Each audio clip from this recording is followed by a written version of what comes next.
میرے عزیز دوستو، استغفار قبول ہونے کی سب سے بڑی نشانی جو زوال، تنگ دستی اور غربت سے نکالنے والی تسبیح، انسان کا نصیب اور تقدیر چمکانے والی تسبیح اور رزق کے دروازے کھولنے والی تسبیح۔ بسم اللہ الرحمن الرحیم۔ السلام علیکم ورحمۃ اللہ وبرکاتہ۔ میں گواہی دیتا ہوں کہ اللہ کے سوا کوئی معبود نہیں، وہ وحدہ لا شریک ہے، اور جناب رسول اللہ صلی اللہ علیہ وآلہ وسلم اللہ کے بندے اور آخری رسول ہیں۔ دوستو، استغفار آخر اللہ کو کتنا زیادہ پسند ہے، کتنا زیادہ محبوب ہے۔ نبی کریم صلی اللہ علیہ وآلہ وسلم کا فرمان عالی شان ہے کہ اگر کوئی شخص جنگل میں جا رہا ہو اور سواری کے ساتھ جا رہا ہو اور اچانک اس کی سواری گم ہو جائے یا چھین جائے اور ہر طرف درندے چاروں طرف پھیل جائیں تو اسے موت نظر آئے گی۔ پھر اچانک سواری آئے اور اسے اڑا کر لے جائے تو اس وقت وہ کتنا زیادہ خوش ہوگا۔ تو آپ نے فرمایا کہ اللہ پاک اس شخص سے بھی زیادہ خوش ہوتے ہیں جو استغفار کی تسبیح کو پڑھتا ہے۔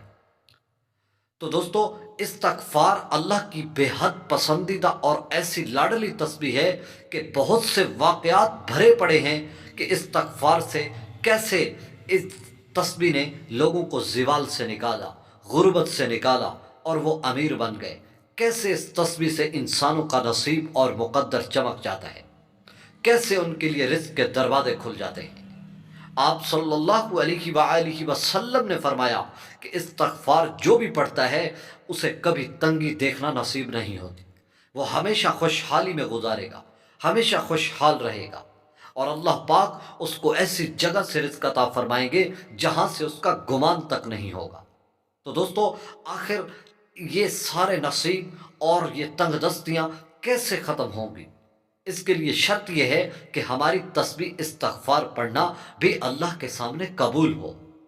تو اس کے لیے سب سے بڑی نشانی کیا ہے کہ اگر ہم استغفار کریں اور ہمارا قبول ہو جائے، ہماری تنگ دستیاں ختم ہو جائیں، ہمارے نصیب بدل جائیں، ہمارے مقدر چمک جائیں، رزق کے دروازے ہمارے لیے کھلتے چلے جائیں۔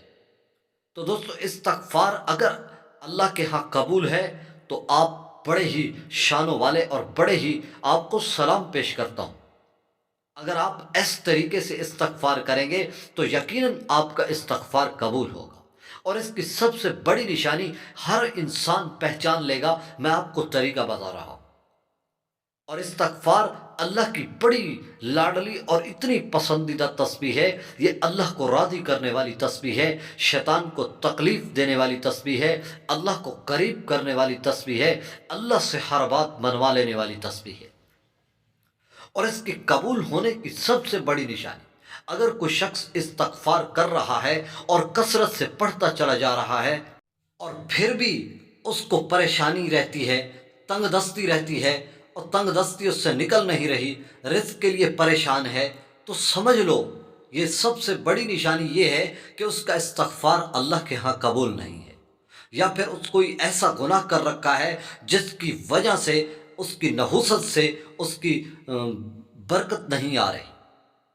تو دوستو، استغفار اگر کوئی شخص استغفار کرتا ہے اور اس کی زندگی میں یہ تبدیلی آتی ہے کہ وہ گناہوں سے بچ رہا ہے اور اب نیکی کی طرف زیادہ مائل ہو رہا ہے، اور اگر اس کے پاس کچھ دولت ہے تو وہ اللہ کے راستے میں خرچ کرتا ہے، سخاوت کرتا ہے، وہ پہلے سے بدل چکا ہے۔ استغفار کرنے سے اس کی زندگی اور بدل چکی ہے، اور لوگ اس کے بارے میں یہ رائے قائم کر رہے ہیں کہ یہ پہلے بڑا کنجوس اور بڑا ہی سخت مزاج اور بڑا ہی بے حالت اور بے کفیت اور سست مزاج شخص تھا، لیکن اب یہ تبدیل ہو چکا ہے اور سخاوت میں بڑھ چکا ہے اور نیکیوں کی طرف زیادہ مائل ہو رہا ہے۔ تو یہ نشانی اس شخص سے ظاہر ہوتی ہے کہ اس کا استغفار اللہ کے ہاں قبول ہو رہا ہے۔ پھر تم اس کو پڑھتے چلے جا رہے ہو اور روزانہ معمول بنا کر پڑھتے ہو تو دیکھنا اپنی زندگی میں تنگ دستی ختم ہو جائے گی، رزق میں بے انتہا اضافہ ہوگا، اور ایسی جگہ سے رزق کے دروازے کھلیں گے جہاں سے آپ کی سوچ بھی نہیں ہوگی۔ پھر آہستہ آہستہ دیکھنا تمہارا نصیب بدل جائے گا، اللہ پاک راضی ہو جائے گا، لوگوں کے دلوں میں آپ کی محبت پیدا ہو جائے گی، اور لوگ خود آپ سے دعائیں کروایا کریں۔ تو دوستو یہ ہے سب سے بڑی نشانی استغفار کی. تو آپ اس کو کثرت سے پڑھیں اور اس نیت سے پڑھیں تو انشاءاللہ پھر آپ کا استغفار اللہ کے ہاں ضرور قبول ہوگا اور اس کی وجہ سے آپ کی زندگی بدل جائے گی. آمین. جزاک